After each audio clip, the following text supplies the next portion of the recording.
هلو هلو يا حلوين. بعد ما خلصنا امتحانات الاكسبيرمنتال دلوقتي بقى ممكن احنا نحل امتحانات اخر السنة. هنزل على قد ما نقدر، هي 2 2 2. فالنهاردة بإذن الله ممكن ينزل 21 الفيرست سيشن والسكند سيشن بتاعته. تمام. 21 من الامتحانات اللي كانت 50 سؤال. قبل كمان حوار الإيسايز والكلام ده. سؤال الإيساي. فانتوا هتلاقوا 50 سؤال.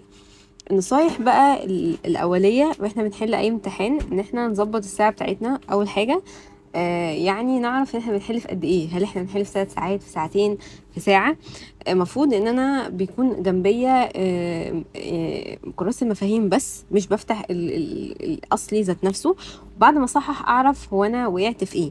ما ينفعش اعمل سؤال سؤال واروح اذاكر واعمل، انت كده بتستعبط، انت كده بتضيع وقت كبير جدا، تايم كونسيومينج. وتيجي تقول انا ليه مش برودكتيف. اديك عرفت السبب انت ليه مش برودكتيف. تمام. ايه تاني ممكن احنا نضيفه في المرحلة دي، ان احنا من بعد خامس امتحان نقدر نحله. نقدر ان احنا هنا نتشيك الجريدز بتاعتنا، نقدر نحط درجة من كام. من بعد خامس امتحان نحله. ليه؟ لان اول واحد مش هيكون احسن حاجة، تاني واحد برضو كده، والحاجات اللي بقف فيها برجع اذاكرها تاني، وهكذا. من بعد الخامس انا اقدر بقى اقيم نفسي واشوف الدنيا ماشية معايا ازاي. وده مش في الباي بس، ممكن في بقية المواد عادي، يعني مفيش مشكلة. تمام. نبتدي بقى السؤال بتاعنا. الامتحان بتاعنا. اول سؤال بيقول استادي الفيجر اللي قدامك ده بيريبريزنت الهيومن فيميل جينيتال سيستم. انت شايف وحاسس ان في حصل سيرجيكالي ستيرلايزد. ان انا سواء هنا عمل كات، ما عملش لايجيشن ان هو او كويل، سوري، ما عملش كويل اللي هو ايه ربطها مع بعض، لا هو عمل كات. Which graph represented the changes that occur to endometrium after surgery. ايه اللي هيحصل للاندوميتريوم؟ ها. هو عادي مفيش اي مشكله فيه، يعني هو هيحصل عادي مفيش اي مشكله لان الهرمونات شغاله. ولكن عمر في حياته ما هيحصل ايه، ما هيحصل fertilization. تمام. يعني هو البيريد بتيجي، كل حاجه بتيجي، فما فيش اي مشكله. يعني هو مثلا رقم دي ما هو عامل لك فتره التبويض، ما عنديش اي مشكله فيها. تمام. اما الباقيين فالباقيين بيقولك انها الثيكنس بتاعتها قل جدا وقل جدا، وراح قال كله لا هو عادي، هو زيه زي اي بيريد، مفيش اي حاجه خالص غير ان هو مش هيحصل fertilization. فمعنى ذلك انه خلاص بقى مفيش حاجه، او الفيرتيلايزيشن لازم يحصل externally جوه تيست تيوب. تمام. تاني سؤال بيقول ايه بقى، ان الجراف اللي قدامك ده برضو عنده ما بين الاميون كاباسيتي بتاعه البني ادم ده يعني، والتايم. بس الاميون كاباسيتي دي بتاعه one type of white blood cells which represent most of lymphocytes. يعني اكيد قصده ايه، تي سيلز يعني. where does stage 2 takes place. stage 2 بتاعته هتيجي فين؟ ها، اكيد في الثايموس جلاند، لان ستيج 1 هتكون ساعتها في البون مارو، وستيج 2 هتكون في الثايموس جلاند، هي بقى يحصل لها ديفرنشيشن وماتوريشن والكلام ده. يبقى كانت الفكره كلها ان هو موست اوف الليمفوسايتس. تمام. 3 بيقول study الأوبزيت فيجر اللي قدامك ده. هو بيقول لك reproduction stages of two different types of primitive living organism. باين سبايروجايرا والتاني مين؟ أميبا. Then conclude what is the number that refer to the occurrence of الكروموسومال number reduction. امتى حصل chromosomal number reduction؟ ها. حلو، تعالي بقى نشوف الاتنين. سبايروجايرا واضح ان ده زيجوسبور، واضح ان ده sexually و unsuitable conditions. thick coat اهو زي ما انتوا شايفين. بعد كده حصل هنا، حصل مايوزز. هايل. هنا حصل مايوزز وطلع مايوزز فور نيوكليس، اداني 4، 3 دي جنريت واتبقت واحدة وخلاص. يبقى وده كان 2N فعلا، ما عنديش اي مشكلة، بقى عمل مايوزز بقى ان، وهنا ان طبيعي. هنا ده اصلا طول عمره واحد، يعني هي ما حصلش هنا اي حاجة تؤدي الى ريدكشن. ليه؟ لان هو asexual binary vision. تمام. حتى repeated binary vision. فانا ما قداميش اوبشن غير one only. صح ولا مش صح؟ بعد كده بيقول رقم 4 study الأوبزيت جراف اللي قدامك ده that represent the asexual reproduction of one of a unicellular organism. Then conclude what is the similarity between the two ways of reproduction of this organism. هايل. انا شايف ان هو البارنتال individual بتاعي تمام. new individuals في بي كانت كتار قوي في المرة، والسايز قد بعض، والتاني برضو يعتبر 2 والسايز قد بعض يعني. فبيقول ايه، هو عايز السيميلاريتي ما بين الاتنين. هل الانفيرومنتال كونديشنز ولا النمبر اوف الكروموسومز في الريزلتد سيلز ولا النمبر اوف الريزلتد سيلز ولا السايز. السايز according للجراف فهو مش واحد. ما تحاولش انك تقول اصل ده باينري او ده، لا هو ما حددش الاعداد دي، ما تحددش اي حاجه عشان تكون عارف. انت جاست انت بتشوف الجراف وتحدد عليه، ما تقعدش بقى تعصر دماغك وتفكر بمنتهى الدونيه ان انت تقعد لازم تطلع الانيمال اللي قدامك ده، لازم تطلع الليفنج اورجانيزم ده. ليه؟ لو حاجه تانية هتفيدني بيها اطلعه. لو انت شايف ان هو مش هيفيدك خلاص ما نطلعوش، مش هستفيد حاجه. فالسايز بالنسبه لي مش اوبشن، والنمبر اوف ريزلتد برضو مش اوبشن. environment انا ما اعرفش حاجه لا انا ما اعرفش مين دول، بس انا لا متاكده منه. بدل هو اسexual حضرتك فهو لازم هيعمل النمبر اوف الكروموسومز في الريزلتد سيلز، طبعا هتكون واحده، ودي السيميلاريتي اللي ما بينهم هما الاثنين. شايف الدنيا ماشيه ازاي؟ امتحان حلو على فكره. 5 بيقول ايه، study الأوبوزيت دايجرام اللي قدامك ده بيقول لك البرسنتج بتاعة أنواع الوايت بلاد سيلز اللي موجودة في الهيومن بلاد. Then determine what is the letter that expresses the cell whose function is connected to الكومبلمنت. يعني واحدة من دول الفانكشن بتاعتها للكومبلمنت. حلو قوي. كل ده هو الايه الوايت بلاد سيلز. ماشي. الحتة اللي هنا دي ايه؟ دي الليمفوسايتس، دي اللي احنا متأكدين منها ان هو من 20 ل 30%. تمام. النص بقى بيكون فيه عندي الاي دي اكيد بتمثل التي سيلز، والبي دي اللي هي البي سيلز، ما هي دي بعديها على طول. بعد كده السي دي اللي هي الان كي. اللي ليه علاقه بالكومبلمنت اكيد هيكون البي سيلز، لان البي سيلز بروديوسنج انتي بوديز، هتحول لبلازما بي سيلز وتعملي انتي بوديز. فاكيد الاجابه هتكون بي اللي هي دي، يعني بي كابيتال اللي هي البي سيلز. شايفين الفكرة؟ هو أفكار في متناول الإيد، ما فيش أي حاجة يعني تخاف منها. Which of the following processes is stopped in a woman who takes contraceptive pills؟ أنهي واحدة من دول بتقف عند woman بتاخد contraceptive pills؟ أكيد بيقف عندها التبويض. فهنشوف أي حاجة ليها علاقة بالأوفيوليشن. بيقولك secretion of growth hormone، أكيد لأ. formation of الكوربس يوتيم، ما ده التبويض. اللي انا تبويض يعني ايه؟ يعني انا بيطلع لي اف اس اتش، يعمل لي جرافيان فوليكل، الجروث والماتوريشن بتاعه يطلع لي ساجني اوسايت، ومن البواقي ال اتش من الجرافيان فوليكل يعمل لي كوربس يوتيم. كل السيكونس ده مش موجود. جروث اوف اندوميتيريوم برضو ملهاش علاقه. ليه؟ لان هي هيكبر. ليه بقى؟ لان انا عماله اديها سينثيتك بروجستيرون. يعني ايه سينثيتك بروجستيرون؟ يعني انا بهيئها ان هي حامل، فباهي انها حامل فعماله تجيب دم كتير كتير كتير. لو فضلت على الحال ده وما وقفتوش كل 21 يوم هيجي لها نزيف حاد، لان برضو في ناس بتستهبل. والمنسترويشن مفيش اي وسيله حمل بتمنع الدوره الشهريه. الدوره الشهريه مهمه جدا. 7 تكملة الريبرودكشن بيقولك study الجراف اللي قدامك ده بيلستريت الكونسنتريشن بتاع بعض الهرمونات في الفيميل within 28 days. ماشي. احنا شايفين LH و FSH. determine what happens in case of arrival of the sperm to the fallopian tube at the beginning of period Y. يعني في البداية هنا، في بداية Y هنا الرايفل بتاع اسمه ايه ده السبيرم. ايه اللي ممكن يحصل؟ هل انتوا متوقعين ان هو يحصل في الترانزيشن؟ اكيد لا. ليه؟ لان في الترانزيشن هيحصل وقت ما الجميتس تطلع، اللي هي سكندري اوسايت بتطلع امتى؟ لما بيكبر ال اتش في اليوم 14 ويحصل ايه؟ انها libration of الاوفم ساعتها. والاف اس اتش اصلا بيكون فعلا عالي بعد البيريد على طول عشان يبتدي ان هو يكبروا ويحصل ماتوريشن للجرافيان فوليكل. بيقول لك فيوجن اوف الجاميتس ده كده fertilization مستحيل. no fusion occur between الجاميتس دي حقيقة، بس هرجع لها تاني لان احنا خلاص بامتحان اخر السنة، احنا مش بنفوت حاجة، لازم نقراهم. occurrence of a second meiosis لا، ما هو ده meiosis 2 مش هيحصل مع fertilization لا. secretion of hyalinase enzyme on of ما هو لا. يعني كل الإجابات غلط ما عدا هي الإجابة هي اللي صح، وهي اللي ماشية معانا في الموضوع ده.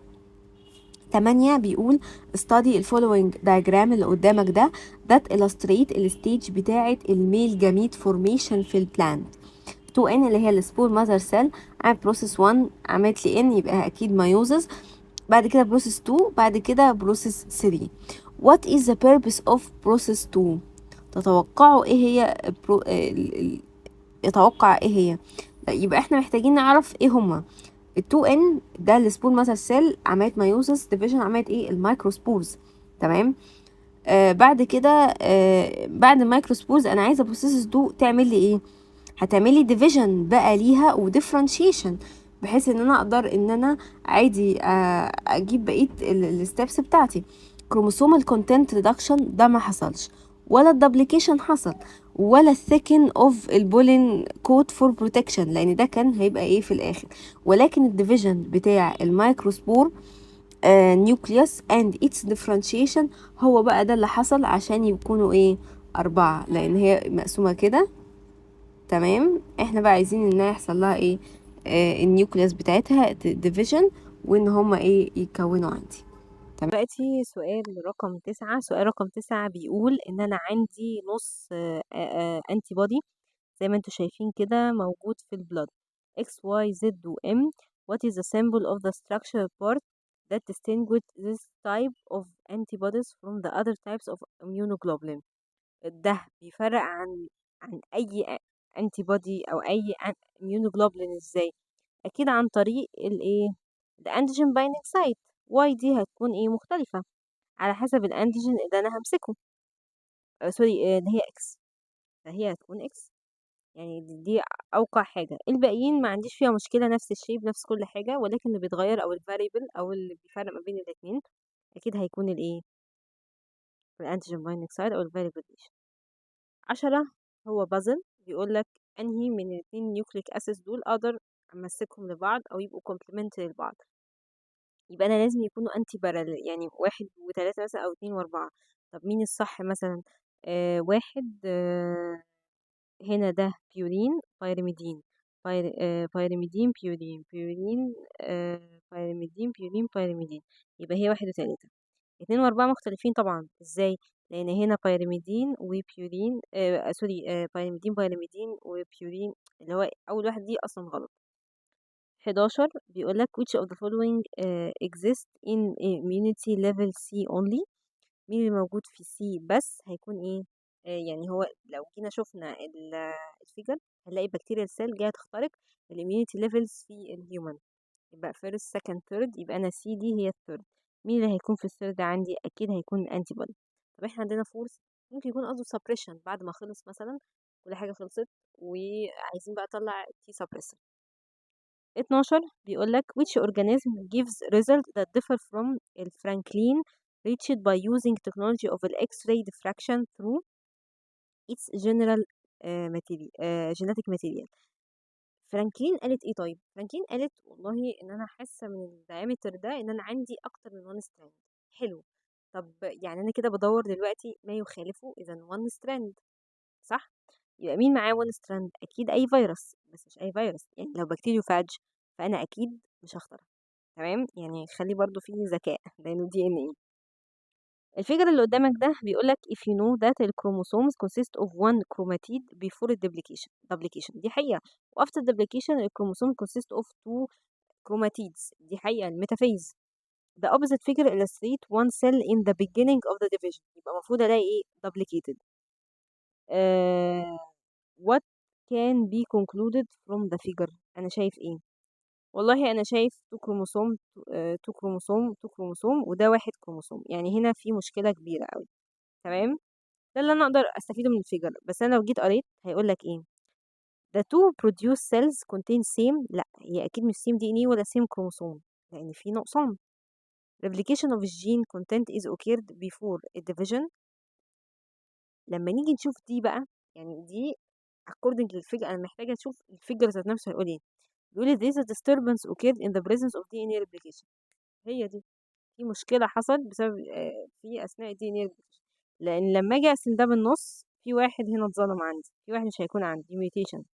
تمام. 14 بيقول يا عيني ان الراجل اللي قدامك ده او هو مش اسمه، يعني عنده مشكلة في اللمبر فيرتبرا. طب عاملة ايه؟ acute pain يعني ألم مزمن، سوري ألم حاد، مزمن ده يعني كرونيك. بيأثر على اللور ليمب، ضاغط على النرفات بتاعت اللور ليمب، يعني هي في مشكلة في الحركة. What is the following describe in case of this person؟ ممكن الاقي عنده ايه؟ هل هلاقي shortage في السينوفيال fluid؟ اكيد between vertebra، ولا هلاقي absence of البستيريو articulating process؟ دي ملهاش علاقة. shortage of الكالسيوم برضو ملهاش علاقة. يبقى أنا ما قداميش غير مين؟ ما قداميش غير دي وإيه، بس أنا أكيد هميل للإيه دي. corrosion of الكارتلج between الكارتلج لأنه cartilaginous joint الفرتبرا. طب السينوفيال joint، السينوفيال fluid، وأصلا أنت عندك flexibility حضرتك تعبان، حقيقة عملت تمشي كده؟ أكيد لأ. فأنت limited، فالليميتد وإحنا كلنا عارفين طبعا إنها أصلا الفرتبرا في ديسك ما بينهم، cartilaginous disc بيبقى إيه cartilaginous joint. والله 15 بيقول what is a solution that can be used by a farmer to activate الجروث بتاع الروت. خلي بالي لو انا بس براجع مثلا في الشابترز القديمة، ان انا الاوكسنز اللي موجودة في الروت، انها كل ما زادت كل ما حصل ايه وقفت لي الجروث. ايه اللي زادت جواها؟ الاوكسنز. طب انا الجروث يبقى انا مين going to الاوكسنز. لا هشوف بقى تيشو كلتشر زي الكوكونات ميلك او الليكويد نيتروجين ولا النيتروس اكسيد، لانه ما قالش هنا هيعمل بوليبلويدي، هو قال جروث انها تطول او انها تكبر. فان دول اسيتيك اسيد او نفثول اسيتيك اسيد او اوكسنز. تمام، كلهم واحد. 16 الجراف سوري التيبل اللي قدامكم ده هو تحليل الدم. يعني ايه ميديك بلاد اناليسيس؟ عادي جدا carried out by a person. والله يقول لي الراجل ده عنده ايه. لما نيجي نشوف الراجل ده عنده ايه هنلاقي تي اس اتش عالي وهنلاقي الثايروكسين برضو عالي. زي ما احنا واخدين ان اتنين عاليين زي بعض او واطيين زي بعض، فمشكلة عندي في الجلاند الكبيرة اللي بتأثر عليهم اللي هي البيتوتري جلاند. تمام. بس انا لما اجي اشوف الاجابات مش هلاقي كده، بس هلاقي ايه؟ هلاقي disturbance في السكريشن بتاع الادينو هايبوفيسيس، لان الادينو هايبوفيسيس هو الانتيريور لوب بتاع البيتوتري جلاند اللي بيطلع تي اس اتش واي سي تي اتش والبرولاكتين والاف اس اتش والال اتش. تمام قوي. disturbance of thyroid gland، دي لأ، ولا increase في الريشيو بتاع الايودين ولا بيتوتري جلاند اكيد مش work normal. 17 بيقول لك which sentence بتسكرايب اللي عمله كلاود بيرنر. والله كلاود بيرنر قال لك ان هو من ضمن العلماء بتوع شابتر 2 بتوع اللي هم ايه كانوا عايزين يعرفوا ايه الاوكسنز وايه الهرمونز والكلام ده.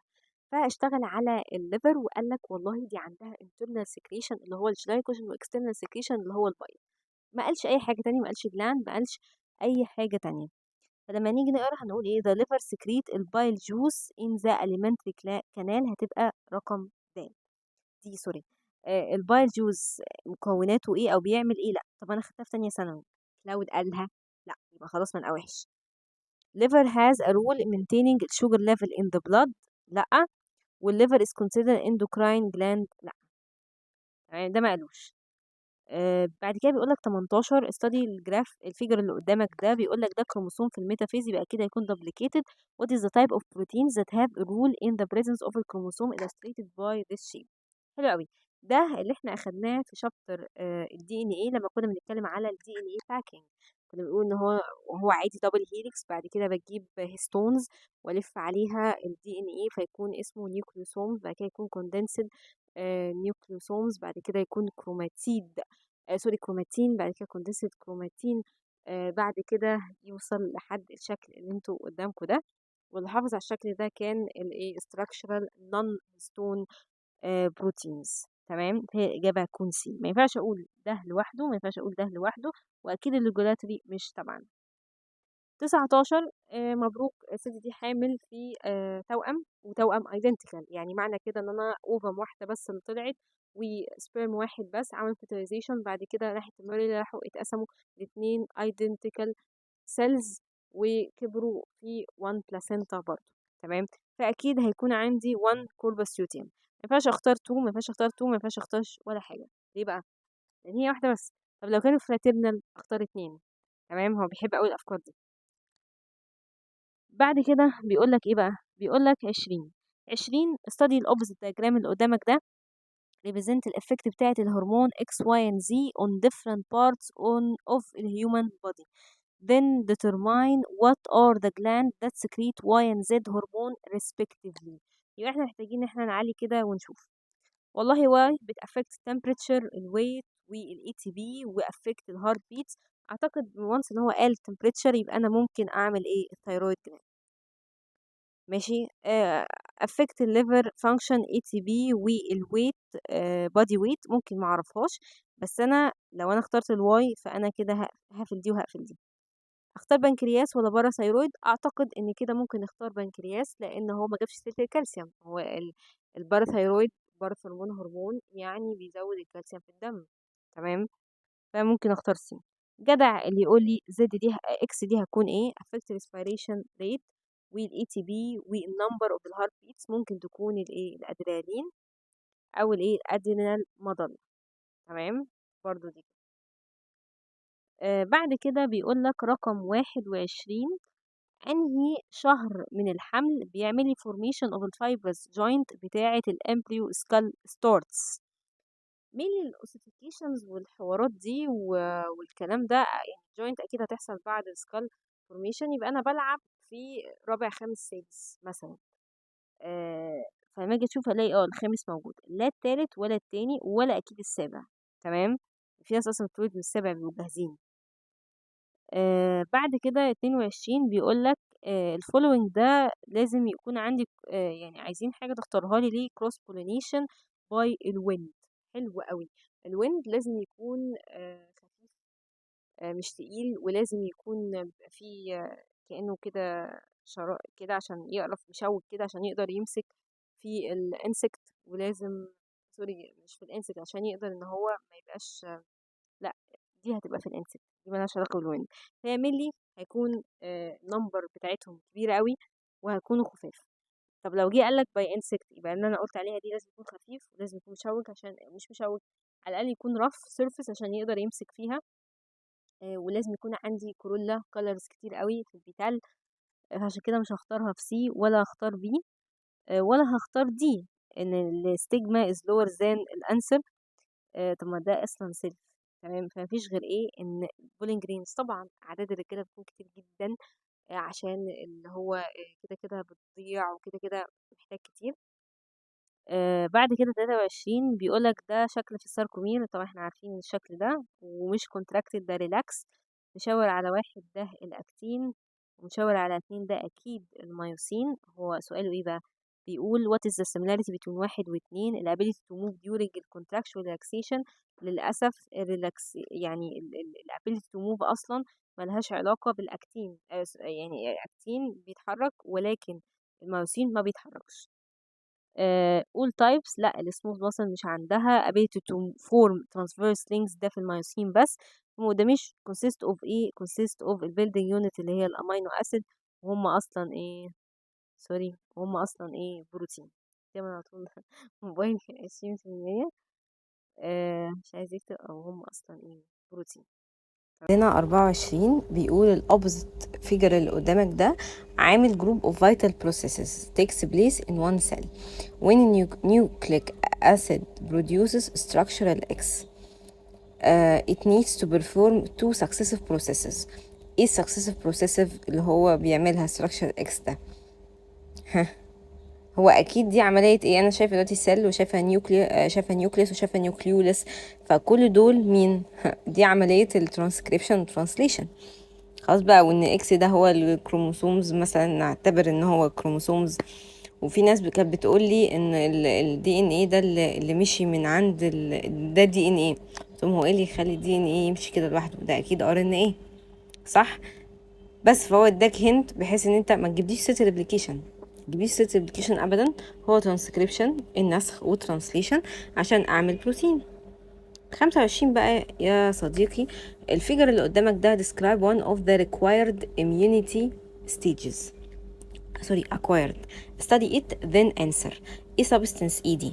حلو قوي، عندي CD8 يبقى انا اكيد دي تي سبريسر او تي سايتوتوكسيك، بس انا هنا هيكون عندي ايه؟ هي تي سايتوتوكسيك لانها جايه الانفكتد سيل وبتطلع سبستنس تاتاك النيوكليوس. دي هتبقى فين؟ دي هتبقى ليمفاتيك توكسينز. تمام. طب ليه ما اخترتش برفورين؟ عشان برفورين بيبرفوريت او بيقطع السيل ممبرين من بره، فهي تو حاجتين هي وظيفتين. تمام، عشان كده خلي بالي وانا بقرا كويس جدا. 26 بقى سؤال سهل. if البرسنتج بتاعت النيتروجينوس بيزز في الدي ان اي تمبلت ستراند از از فولو: 15 45 10 30. طبعا هو اكد لك ان ده ستراند واحد وده سنجل ستراند عشان الارقام عكس بعض، سوري مش زي بعض. what is the nitrogenous base that should be present with 30 to produce a complementary strand؟ مين؟ طبعا في ناس بالفقاهة هتقولك ايه، لان 30 تي الناحية التانية هتكون ايه؟ هي 30. طب هنعملها ازاي؟ وفي ناس تانية تقولك لا والله ابدا انا لازم اعمله كلهم واتأكد. عينيا الاتنين موجودين. ايه هنا ب15، الستراند تاني هتمسك في مين؟ هتمسك في 15 تي. طب اهو ستراند تاني. طب والجي 45 هتمسك الناحية التانية في ايه؟ في 45 سي. صح. والسي 10 هتمسك الناحية التانية في 10 جي. تمام. والتي 30 هتمسك في 30 تي 30 ايه سوري. فالكومبلمنت اللي شايل منه 30 اكيد هو هيكون الايه. ما تضيفش حاجة، ما تجودش، ما تعملش اي حاجة، هو طالب حاجة معينة. 27 بيقول لك فلاح ظهر notes يعني growth of some fruits with larger size than usual. What is the possible cause of this occurrence of this case؟ ان في بارت اوف الكروموسوم مشي، اكيد هنا دي مشكلة، اكيد لا. عمالة ادوس باللي بيمسح. decrease في النمبر اوف chromosomes، ما هي يعني انا lost decrease اكيد لا. صح. عندي change dominant recessive، مفيش حاجة اسمها ان انا dominant trait احولها لrecessive trait وهي خلاص اتعملت. هو ده مش غير ايه؟ الريبيتيشن بتاع الجينز، كل شويه ما يشتغل كل شويه ما يشتغل. which of the following moves in the opposite direction بتاع السيليا؟ حلو قوي. نفترض ان ده كده فالوبيان تيوب كده، ودي السيليا اهي. بالمفترض ان السيليا بتكون ماشيه كده، عشان لو هنا في عندي زايجوت تفضل تمشيه لحد ما يحصل هنا، يعني تمشي toward اليوترس. طب مين اللي بيمشي لناحيه الاوفري؟ مفيش غيره، هو السبرم. تمام، كل دول هيمشوا عادي ناحيه اليوترس. 29 بيقول لك السيلز اللي قدامك دي بتعمل حاجه اسمها تايلوزز when exposing to the xylem trachea to cut. مين بقى؟ اكيد البرانكايما سيلز. مين واحده في البرانكايما سيلز دي هتكون ايه؟ طب ليه ما اخترتش بيه؟ عشان انا شايف الثيكنس بتاع السيلوز اعلى بكتير من بين ايه، وعندي ايه حاجه اسمها intercellular spaces. انتوا لاحظين بص سبيس في النص، على عكس الكولينكايما مبقاش عندها كده، بيبقى كله مقفول. طب وسي ابيديرمال سيل عادي، يبقى اللي فوق ده كيوتين. طب ودي سكرينكايما سيلز. تمام. ليجنين او thickened with ليجنين على الطروف. 30 بقى بيقول لك ايه؟ والله التيبل اللي قدامك ده عامل 3 ادلت. اول واحد الهارت بيت بتاعته 55، البلاد بريشر بتاعته 80 على 100 اللي هو المفروض 100 على 80.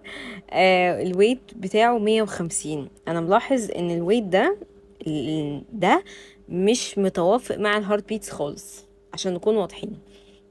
السكند 80 الهارت بيتس حلو. البريشر بتاعه 130 90 130 و70 ماشي، و75 برضه قريبين الهارت بيتس بعض وقريبين من الويت برضه لبعض، ما عنديش اي مشكله فيهم. يمكن الثيرد عنده بلاد بريشر عالي شويه، 195 ده عالي شويه. انهي واحد من دول عنده حاجه اسمها هايبوثايروديزم، يعني عنده ميكسديما؟ اكيد هيكون الاولاني. الاولاني قولا واحدا ده فرق كبير قوي بين الويت، وما هو ده الويت جين رهيب جدا، والهارت بيس بتبقى قليله، كولد انتوليرانس وهكذا. مفيش بيزك ميتابوليك ريت، مفيش حرق.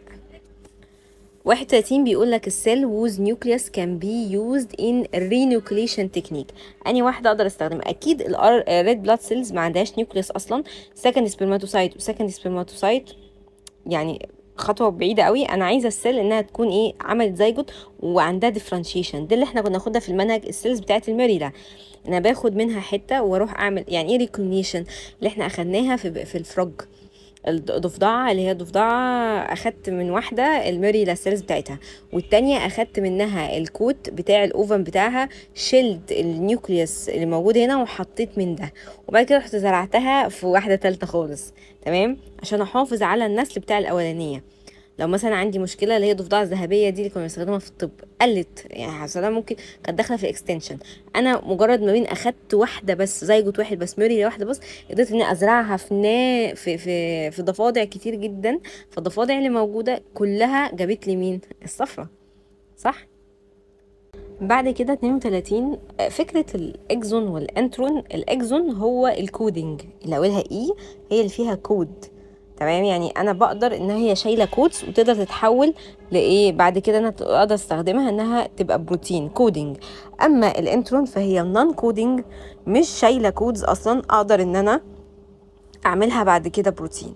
اخلي بالي من كده، يعني بالبلدي اي مشكله في الانترون لا يعنيني مش هتضر باي حاجه، على عكس اي مشكله في الاكزون هتعنيني وهتعني الناس كلها، وممكن تبوظ حاجات كتيره وبوظ بروتين بوظ جين، لانها كودينج شايله الكود، دي اللي شايله الكود. تمام، الانترون لا يعنيني.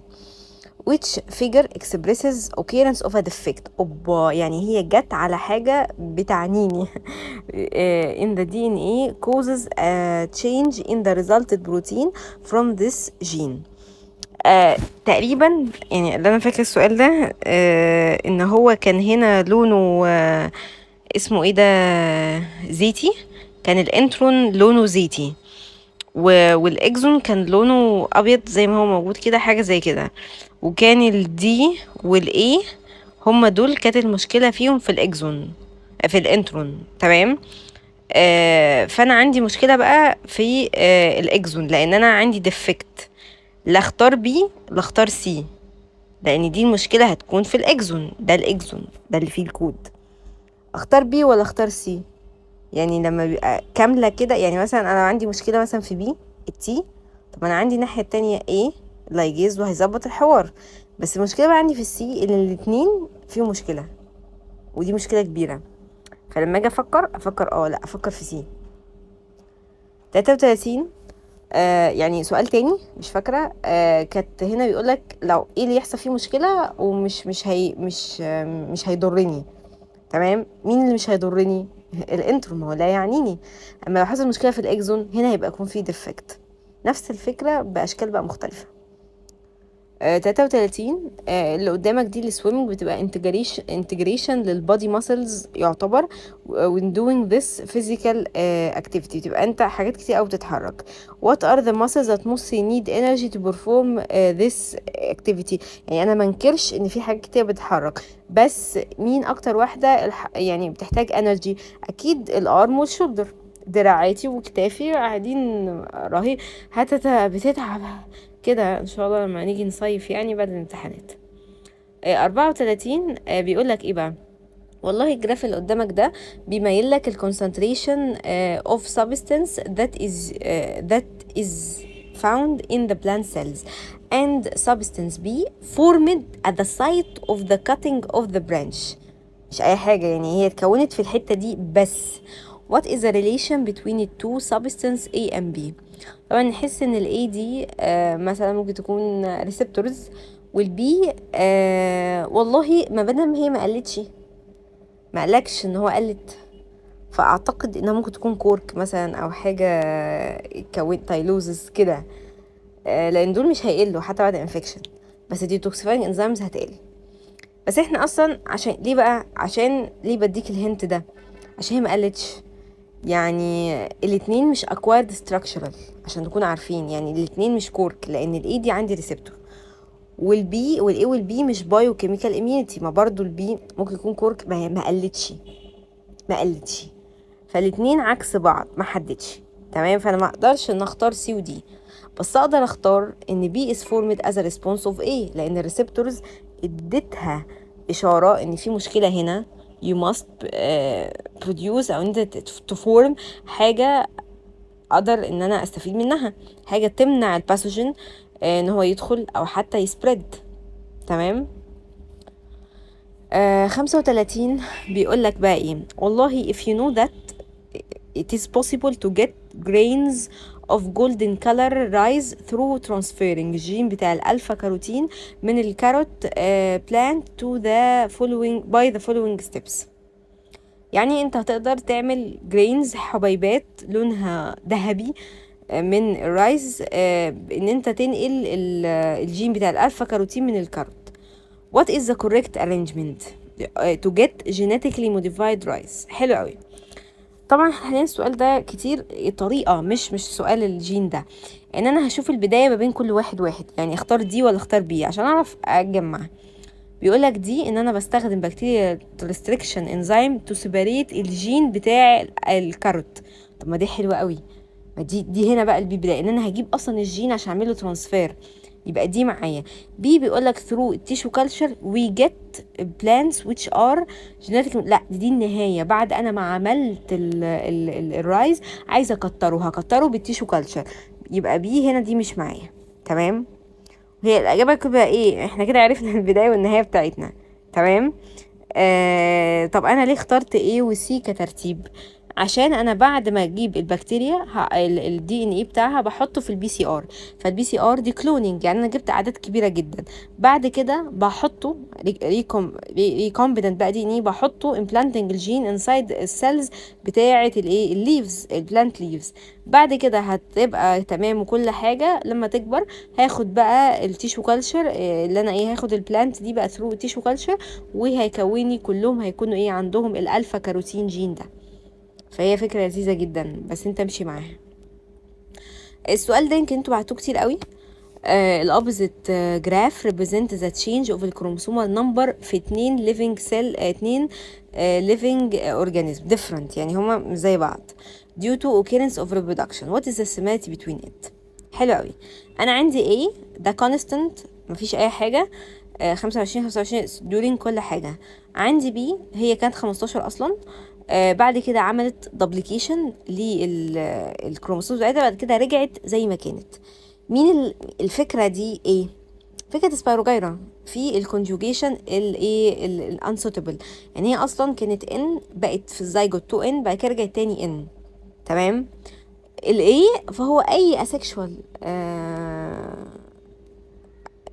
اورجانيزم، يعني ما اميبا مش عارف ايه، ما كلهم بيبقى كروموسومال ست بتبقى ثابته. فلما يجي يسألك يقولك they both reproduce sexually، أكيد لأ، و both reproduce asexually لأ، لأن احنا هنا قلنا الديفرنس، مع ان انا هنا عندي إجابات كتيرة جدا للA، فعشان كده هسيبها فاضية كده. اختار بقى ان البيرنت سيل هابلويد ولا ديبلويد، بس انا عندي الهنت من البي ان هو اصلا كان ان عمل دبليكيشن رجع تاني، فهو اكيد الاتنين هابلويد، ما ينفعش اقول ديبلويد. 2 ان هنا مش قصده ان هو 2 ان، قصده ان هو ايه 2 ان، بس انا ميلي 15 الدبل بتاعه اللي هو 2 ان بقى 30، بعد كده رجع تاني 15، يبقى ايه، يبقى دول هابلويدز. طب وبي، ما هو بي اصلا بي 25 هو ممكن يكون اصلا الليفنج اورجانيزم ده اصلا هابلويد، احنا مش قادرين نستوعب كده. فدي الفكره، ان انا اختار ديبلويد ولا اختار هابلويد على حسب اللي معايا، ايه الحاجات اللي معايا، معطيات يعني. 37 برضو سؤال immunity، بيقولك ايه بقى، بيقولك study the opposite table that illustrate 3 immune mechanisms of a substance X, Y, and Z that occur in the plant cells. Identify X, Y, and Z, then determine what is the difference between X و Z. حلو قوي. protection X for protection، و Y stimulation، يبقى اكيد ال Y ده receptor، و Z detoxification. حلو قوي. ايه هو detoxification؟ detoxifying enzymes. لو انا مش عارف X هفضل ماشي عادي مفيش اي مشكله. الزد اكيد هتكون ايه؟ نون بروتين امينو اسيد، واكيد مش هي، ولكن ممكن تكون بروتين امينو اسيد. ليه؟ لان ده توكسيفاينج انزيمز.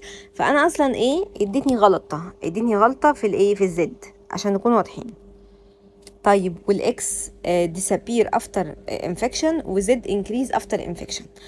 ماشي، انا عندي البروتكشن اي حاجه فور بروتكت، يعني ممكن تبقى مثلا ممكن تكون اللي هي الفينولز مثلا، او مش الفينولز قوي، ممكن اقول الكنافانين او السيفالوسبورز والكلام ده، ملهاش علاقه انها ممكن تقل بعد انفكشن.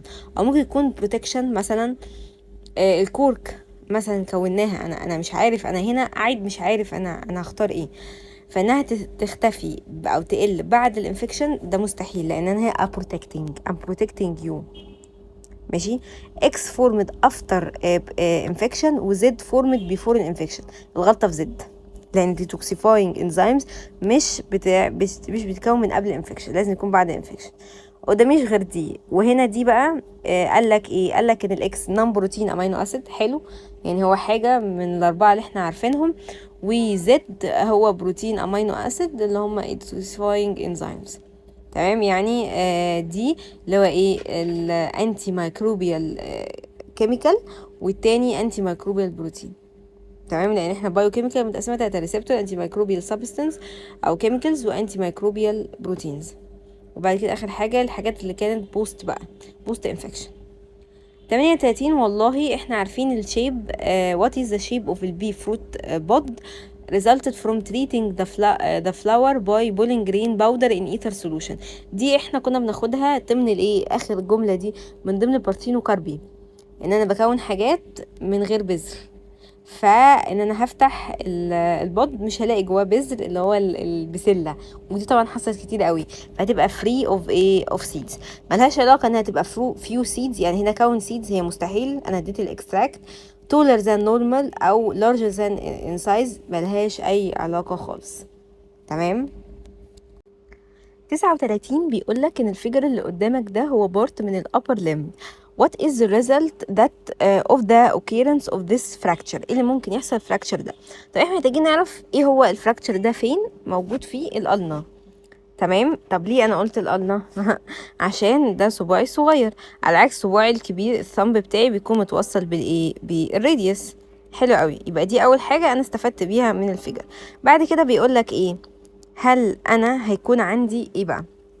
هل هيكون عندي تيرنج للليجامنت، ولا عندي تيرنج للتندون، ولا هيكون عندي ستوبينج للترانسميشن بتاع النيرف امبلس الماسل دي، ولا inability to move اللور ارم؟ طبعا لا قدر الله في كسر انا مش عارفه اتحرك، ده غير طبعا ان البين الرهيب اللي هيكون ايه؟ موجود. تمام. 40 بيقولك when a person ate a food contaminated with salmonella what are the defense mechanisms that are response respectively. بكتيريا سالمونيلا بتبقى موجودة من الأكل مش كويس. لما هشوف أكيد هتبقى قصده الفيرست لاين أو ديفنس بتاعي. أول حاجة أكلتها أكيد هي هتكون السلايفا، وبعد كده مين بقى؟ بيقولك جاستيك سكريشن، يعني هي هضمته. بس ده يعني أنا مش هختار هنا أهو. فقدامي سلايفا وقدامي الايه؟ باير باتشز. طبعا مش ان شاء الله مش هنلحق نوصل للباير باتشز. احنا هنبقى ايه؟ الجاستيك سكريشن HCl الرهيب ده ممكن ان شاء الله ان هو يقضي عليها. 41 ايه السيميلاريتي بتوين الفول والايه؟ الشعير. والله السؤال ده مقسومه لك نصين. انا ما بقولش ديفرنس، انا بقول سيميلاريتي. فينفعش اقول ان واحد هيقيت الاندوسبيرم والتاني هيحافظ عليه، يبقى انا كده بوصف حد وحد. فبي ودي بي وسي مش معايا. فقدامي 2 الاوريجين بتاع الانفلوب surrounding them اللي طبعا مختلفين، لان ده اندوسبيرم وده اكس اندوسبيرم، ولا الميكروبايل اللي موجوده، عشان هي اكيد موجوده معاهم هما الاثنين عشان يحصل حاجه اسمها جيرمينيشن وانها تنبت. اللي عارف لما انت بتحط مثلا البليله او بتحط الفول مثلا في السويل، ومره واحده تروح طلع حاجه، طلع شوط اخضر كده، هو ده الجيرمينيشن. بعد وطبعا الميكروبايل مهم جدا، لان ده موجود ساعه الجيرمينيشن. طب ساعه الفيرتيلايزيشن لو ما عنديش ميكروبايل فخلاص كده هيكون لي fruit without seeds. in front of you والله عندي joint. طبعا انتوا اكيد عارفين الجوينت ده بتاع الايه؟ صح بتاع الني جوينت يعني. if اللي هي الركبة if the ligament in this joint are replaced by tendon. لو أنا شلت الليجامنت اللي قدامك دي وحطيت تندون what is the function that will not performed by this joint. هو الليجامنت ده بيعمل ايه؟ بيديترماين الموفمنت بتاعت الدايركشن بتاع الموفمنت بتاع الجوينت. يبقى ده مش هيحصل، يبقى دي الوحيده مش ability to move الجوينت، لا هو هيتحرك عادي جدا بس مش هيبقى يحصل بفلكسبيليتي او الدايركشن بتاع الموفمنت مش هيتحرك. تمام. هي هتبقى ايه؟ decreasing الفريكشن، دي اصلا وظيفه الكارتريج. growth of the bone in this region ملهاش اي علاقه بالليجامنت اصلا. بعد كده 43 بيقول السيلز what are the cells that provide the plant with structural support. هي اصلا structural support و have indirect role maintaining physiological support. اشهرهم الكيوتين. الكيوتين هو اصلا structural support ولكن مش بيخلي المية تطلع بسهولة ان انا محافظة عليها في الليف، فكده مش بفقد الفيزيولوجيكال سبورت. ساعتها احنا كنا بنقولها اللي هي ليها تو رولز، structural اللي هي اصلا والفسيولوجيكال بمنتين الفسيولوجيكال سبورت. ستون سيلز الفايبرز اكيد لا لانهم ايه سكارنكايما سيلز. البارنكايما في الفلايم اكيد لا لان دي اصلا فسيولوجيكال بس. فما قداميش غير الليف ابيديرمال سيلز وهي دي فقرة الايه الكيوتين، ورقة الشجر عليها كيوتين. اخدنا كمان الكيوتين ان هو واكسي لاير، اخدناه في الاميونيتي ان هو مش بيخلي سيتل داون اني بكتيريا او ميكروب تقدر انها قاعده على الليف دي لانها بتتزحلق عليها على طول. وقلنا المكان اللي فيه ميه اكيد او مبلول اكيد بتتجمع فيه البكتيريا والجراثيم. بعد كده بيقول which of the following is not considered a reason for increase in the secretion of الكالسيتونين. ايه من الاسباب دي لا يعتبر لزيادة الكالسيتونين؟ حلو قوي. يعني انا هدور على اي حاجة يعني زيادة الكالسيتونين، ماشي. انا عايزة حاجة مش بتزود. امتى الكالسيتونين مش هيزيد؟ بيقولك decrease الكالسيوم في البون، يعني معنى كده ان الكالسيوم عالي في الدم فاكيد الكالسيتونين هيطلع عشان يقلله. اذا دي مش معانا. ايه مش معانا؟ بي بيقول increase الريت بتاع الكالسيوم absorption from الانتستين، يعني البلاد بتاعي هيكون فيه كالسيوم كتير فهيطلع الكالسيتونين عشان يخزنه جوه العظم، يبقى برضو بي مش معايا. temporary increase في الاكتيفيتي بتاعه الباراثايرويد جلاند، يعني هرمون عالي شويه فاكيد كالسيوم عالي فهضطر ان انا اعلي الكالسيتونين عشان يقلل لي الكالسيوم اللي عالي، صح؟ ما فيش غير دي. طب دي بقى قال ايه؟ decrease الريت بتاع الكالسيوم absorption، الكالسيوم اللي طالع من السمول انتستين قليل. طب ما هو كده الكالسيوم مش هيزيد، انا مش عايزاه يزيد بقى خلاص، صح؟ السؤال ده حلو. 45 بيقول لك ايه بقى؟ بيقول لك study الاوبوزيت فيجر اللي قدامك ده illustrate الباينري فيجن في الاميبا والديفيجن بتاع الليفر سيلز بتاعه الهيومن. which process is performed by these cells to produce cells identical to the original mother cell in all genetic information. امتى؟ الاكتيفيتي بتاعت اللايجيز فور ريبير. طب ما ممكن ما يحصلش ريبير هنا، يعني ممكن ما يحصلش ريبير، ممكن ما يحصلش دامج اصلا. 2 DNA replication before النيوكلير ديفيجن، هي دي عشان اعمل السيلز تطلع معايا identical فلازم الدي ان ايه يتقسم. طب انا ما اكون مثلا انا هيومن 46 واجي اقسمهم من غير ما اعمل لهم دوبليكيشن هتبقى 23 يبقى كده بوظت السوماتيك سيل بتاعتي. على عكس لما انا اكون 46 فانا لازم اعمل دوبليكيشن يكون 92. فال 92 دي هتتقسم ازاي؟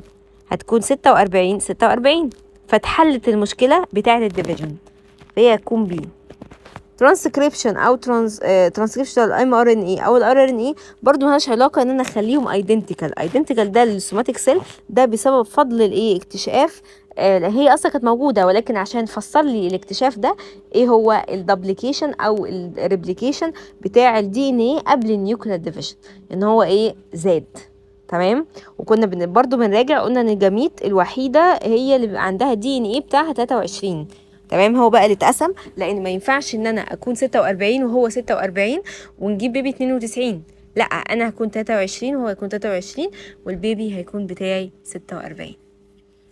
46 سبحان الله 46 سؤال 46 which of the following immune mechanism is not effective on الميكروب that infect البلانت leaves through stomata. هي فين الاستوماتا؟ الاستوماتا دي موجودة في ورقة الشجر يا عزيزي، بتبقى عاملة زي الجارد، هي جارد سيلز كده، وقلنا ان هي بتبقى عاملة زي الايدي فرطة. يعني ايه؟ يعني وانس ان هي معاها مية على طول هيحصل ريزوربشن ليها، على طول هيحصل يعني فقدان ليها، مفيش مشكلة. واول ما تحس ان المية قربت تقل عندها هتوقف حوار عملية الايه، الترانسبيريشن. تمام.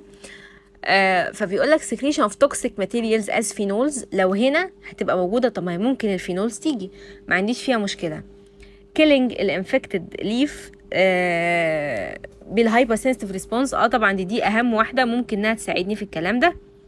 formation of التايلوزز ولا surrounding الميكروب prevent is growth. طبعا surround الميكروب هنا في الورقة طبعا هيساعدني اجمد من السي. ما ننكرش ان السي هنا بيقولك التايلوزز تو بلوك الزايلم. احنا فين في الليف فين؟ احنا الزايلم تحت والليف فوق، فاقرب حاجه منها هتكون افكتيف اللي فات ما عدا تايلوزز، لان التايلوزز هيبقى تحت مينلي. فانا يعني هو مينلي هو بيحاوط الميكروب لسه ما جالوش، حتى لو انا قفلت طب ما هو ممكن يشوف روت تاني، يعني مكان تاني، الروت اللي هو RO UTE، يعني باث تاني يمشي فيه من غير حتة التايلوزس اللي احنا قفلناها، لانها بعيدة جدا عن الليف. تمام. بعد كده بيقول لك ايه بقى؟ 47 بيقول لك بقى on calculating the percentage بتاعة الفوسفورس والسلفر اللي موجودة في سامبل genetic material in 4 different living organisms. The percentage were as shown in the table. What is the number that represents البكتيريا؟ أنهي واحدة ممكن تريبريزنت البكتيريا؟ genetic material يا عزيزي في البكتيريا بيكون mainly DNA بس، فأنا هدور على الفوسفورس بتاعه يكون 100%. يعني ما هي مش محتاجة، يعني هي أصل أنا دلوقتي بكلمك عن genetic material، الجينيتك ماتيريال بتاعتي DNA، فDNA موجود فيه فوسفورس، أجيب السلفر ليه بأي برسنت ليها؟ فدي خدعة يا ريت ما تقعش فيها زي العبيط. 48 انت هتشوف التيبل اللي قدامك ده تيبل الكودونز عشان تكونوا عارفين، عشان نعرف الامينو اسيد اسمه ايه. If the anticodon of one of the amino acids is GCA, what is the name of the transferred amino acid؟ طبعا العبيط، انا اسفه جدا، اللي هياخد الانتي كودون ده ويروح يدور فيه على التيبل ده هياخد 0 المتين، 0 المتين. ليه؟ لان ده جدول الكودون وده انتي كودون، فانا لازم احوله لكودون وبعد كده نشوفه في الجدول قولا واحدا عشان بس بلاش عبط. سي جي وهنا هيكون ايه؟ اكيد يو. تمام. سي جي يو بدور عليه ازاي؟ بمنتهى الذكاء. فيرست بيز اهي السي، سكند اللي هو الايه؟ الجي. تمام اهو. ثيرد اللي هو ايه؟ اليو اهو. سي جي يو اسبرجين، سوري مش اسبرجين، ده ارجينين. بس منتهى التفاؤل، يا رب يجيلكوا اسئله زي دي. طبعا الجدول موجود في الامتحان ما تقلقوش. 49 بيقولك ال following figure represent a part of DNA after treating it by one of the restriction enzymes. one restriction enzyme يبقى عنده 2 recognition site. how many recognition site موجودة في DNA؟ أكيد هيكون 2. ليه؟ لأن هنا أهو مثلا ده كده، فاهمين قصدي؟ by 1. لو قال 2 هيبقى 4، لو قال 3 هيبقى 6، وهكذا. هضرب ده في 2. اخر سؤال الحمد لله وخلصنا الاكزام. 50 رقم 50 بقى بيقول ايه؟ بيقول the opposite graph which illustrate for individuals making a competition of ascending ladder. الكومبيتيشن بتاعهم هو طلوع السلم في building which consist of 5 أدوار several times، طالع نازل، and the concentration of lactic acid produced in the body muscles. حلو. which individual didn't perform the needed exercise continuously before the competition؟ انهي واحدة من دول ما عملتش الاكسرسايز، يعني ما عملتش اللي هو ايه، ما سخنتش كويس؟ اكيد اكتر واحدة عندها لاكتيك اسيد، اكتر واحدة عندها ماسل فاتيج، اللي هو سي، صح؟ اللي هي دي، يعني الاجابة دي اللي هو سي. استاذ سي ده اكتر واحد. تمام. اقل واحد طبعا دي في اللاكتيك اسيد، يبقى ده اكتر واحد عنده ضمير، وده اكتر واحد عنده لياقه بدنيه. خلصنا كده الفيرست سيشن بتاع 21. هنكمل امتحانات باذن الله على قد ما نقدر. وانتوا كمان حلوا امتحانات، حتى في اي وقت انتوا قاعدين فاضيين فيه اقعدوا حلوا امتحانات. يعني مثلا 10 ايام بتاعت العربي ده ما تحل كذا امتحان وفيها ايه يعني. مثلا وقت الفيزياء وقتك محدود، ما تحلش امتحانات في الوقت ده، بعديها حل طول ما انت فاضي. دي ماده تخصص المفروض انت بتحبها، فانت على طول تحل فيها، لان عقبال ما نوصل لها في الاخر هيكون نسيناها. تمام. شكرا جدا وسلام عليكم.